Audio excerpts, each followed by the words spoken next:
ಈಗ ಸನ್ಮಾನ್ಯ ಕುಮಾರಣ್ಣವರು ಮೊನ್ನೆ ಚಾಮುಂಡಿ ಬೆಟ್ಟಕ್ಕೆ ಹೋದಂಥ ಸಂದರ್ಭದಲ್ಲಿ ಮಾಧ್ಯಮದ ಸ್ನೇಹಿತರು ಪ್ರಶ್ನೆ ಕೇಳಿದ್ದೀರಿ, ಅದಕ್ಕೆ ಉತ್ತರ ಕೊಟ್ಟಿದ್ದಾರೆ. ಇವತ್ತು IND ಮೈತ್ರಿಕೂಟದಲ್ಲಿ ಇರ್ತಕ್ಕಂಥವ್ರು ಯಾರು? ಒಂದು ಕಡೆ ಕಾಂಗ್ರೆಸ್ನವ್ರು ಇದ್ದಾರೆ, ಜೊತೆಯಲ್ಲಿ ತಮಿಳುನಾಡಿನ ರಾಜ್ಯ ಸರ್ಕಾರ, ಅಲ್ಲಿನ ಮುಖ್ಯಮಂತ್ರಿಗಳು, ಅಲ್ಲಿನ ಪಕ್ಷ ಇವತ್ತು ಕಾಂಗ್ರೆಸ್ನವ್ರ ಜೊತೆಗೆ ಕಳೆದ ಸಂಸತ್ ಚುನಾವಣೆಯಲ್ಲೂ ಕೂಡ ಜೊತೆಯಲ್ಲಿ ನಿಂತಿರ್ತಕ್ಕಂಥದ್ದನ್ನ ನಾವು ನೋಡಿದ್ದೇವೆ. ಕುಮಾರಣ್ಣವ್ರು ಏನು ಹೇಳಿದ್ದಾರೆ? ಇವತ್ತು ಮೇಕೆದಾಟನ್ನ ನಿರ್ಮಾಣ ಮಾಡ್ತಕ್ಕಂಥದ್ದಕ್ಕೆ ಕಾಂಗ್ರೆಸ್ನವರು ಹೋಗಿ ತಮಿಳುನಾಡಿನ ರಾಜ್ಯದ ಮುಖ್ಯಮಂತ್ರಿಗಳು, ಅಲ್ಲಿನ ಸರ್ಕಾರಕ್ಕೆ ಮನವೊಲಿಸಿ ಇವತ್ತು ಅದನ್ನು ನಾವು ಮುಂದುವರಿಸ್ತೇವೆ ಅಂತಕ್ಕಂಥದ್ದು ಹೇಳಿದ್ದಾರೆ. ಅನುಮತಿಯನ್ನು ತಗೊಂಡು ಬನ್ನಿ, ಅದರಲ್ಲಿ ನಮ್ದು ಏನೂ ಅಭ್ಯಂತರ ಇಲ್ಲ. ಯಾಕೆಂದರೆ ಇವಾಗ ಅಂತಿಮವಾಗಿ ಏನು ರೈತರಿಗೆ ಒಳ್ಳೆಯದಾಗಬೇಕಷ್ಟೇ.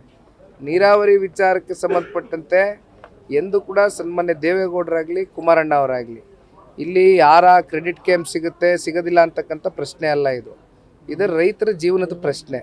ಹಾಗಾಗಿ ಹೋಗಿ ಅವರು ತಮಿಳುನಾಡು ಸರ್ಕಾರ ಜೊತೆ ಕೂತು ಚರ್ಚೆ ಮಾಡಿ ಅನುಮತಿ ತಗೊಂಡು ಬರಲಿ.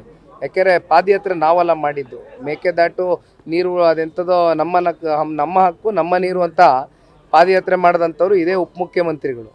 ಹಾಗಾಗಿ ಅವ್ರದ್ದು ಅಷ್ಟೇ ಜವಾಬ್ದಾರಿ ಇದೆ, ಅನುಮತಿ ಕೊಡಿಸ್ಲಿ, ಅಲ್ಲಿಂದ ಮುಂದುವರ್ಸೋಣ.